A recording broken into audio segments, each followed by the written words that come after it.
Finally, if you watch MiWeek enough, you know about the relationship that Nolan, Stephen, and I have, but especially Nolan and Stephen. They disagree a lot, but they're actually very good friends. So in this world of, if you don't agree with me, you're wrong and crazy and I hate you, Nolan and Stephen were on WDET Public Radio this week. I know, still pretty good. They're on radio this week to explore how their upbringing shaped their political and philosophical views and their unlikely friendship. Take a listen. You and I are able to have this conversation. We're not punching each other. No. We're not going to go and smear each other on Facebook tonight or on Twitter, call each other names when we appear on television or radio together. We might disagree bitterly, right? Oh, I mean, it never means that we don't get fun into a it. little bit. Yeah, right. I mean, we get after each other. We like scrapping, but it's never. It's never driven by a disrespect, or a hatred, and that's a rare space right but now, and it's rarer even given our positions, right? I mean, our papers are supposed to hate each other. We're supposed to be on the other, want the other's demise. We're competitive, and I think you and I are competitive, and the papers are, and they should be. But I would attribute it to, I think both of us feel the same way.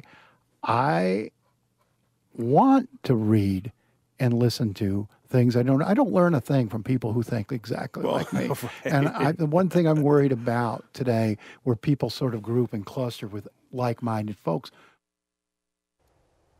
And that's what I think is really interesting about this larger discussion. Now, what was this project a part of? Were you guys sitting down and having this conversation? It was part of the National StoryCorps project. They were in Detroit for the month of June, I think it was, at the DIA, and someone called and asked me if I wanted to go tell a story with someone. I said, sure, I'll go and bring Nolan with me. I did. I think it's really interesting because it brings up the point that we don't even get to know, I think, the people who are speaking, that we're speaking with a lot of times. We don't know their background. We don't understand why they have formed the opinions that they have formed. It feels like that we shut down so much that we only like to hear people that agree with us.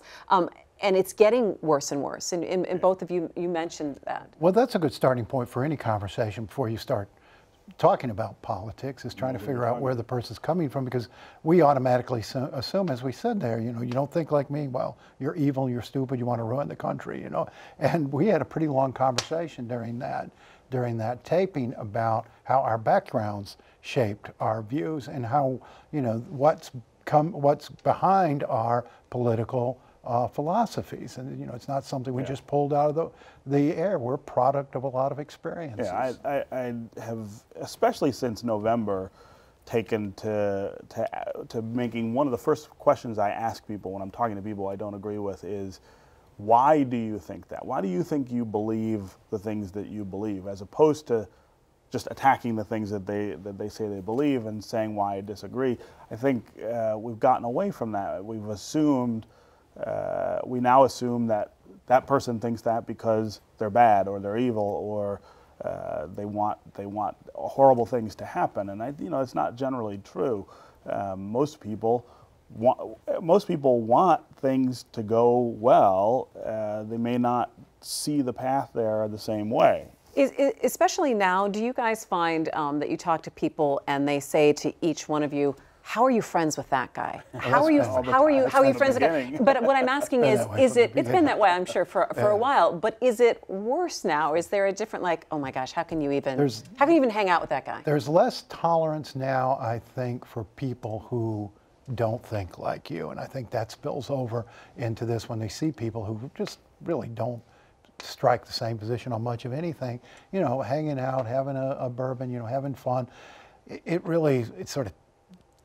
It takes them back. It's like they saw, a unicorn or something. It's they just can't relate. And I think that's unfortunate, because the problem solving, the policy making process, it starts with people sort of stating their own beliefs and positions, but also being willing to listen to the other side. Yeah, but compromise has become that big dirty word, But that's the offshoot of this. If you're not willing to listen to positions you think you don't agree with, or you don't agree with, and really try to understand them, you can't compromise. Listening is not a weakness. How do we get that point across? Well, I mean, you know, one of the things that I've noticed people now do when they're debating or having an argument is they're listening for the opportunity to start talking, Jump right? in. To say, well, here's why you're wrong, as opposed to actually sitting and listening to what the other person's saying and thinking about it.